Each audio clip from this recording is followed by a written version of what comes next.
Dito po sa ating mundong ginagalawan, patuloy po tayong makakaranas ng mga kapagsubukan dahil sinabi na po sa salita ng Panginoon, "In this world you will have trouble, but be of good cheer, I have overcome the world."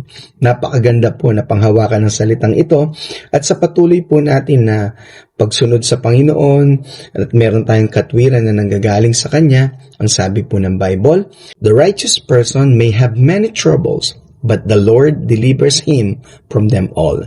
So ang Diyos pa rin po ang maghahango sa atin, ang magtatanggal sa atin, ang patuloy po nagagalaw sa ating buhay. Siya po ang ating way out sa lahat po ng ating po mga pinagdadaanan. We can always trust God. We can always give glory to God. At lagi po tayong merong assurance na tayo po ay i-deliver niya sa anumang bagay na hindi po maganda.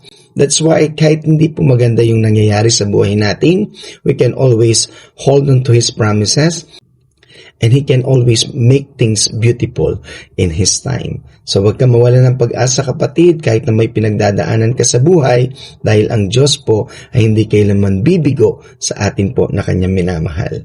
Mapagpalang araw!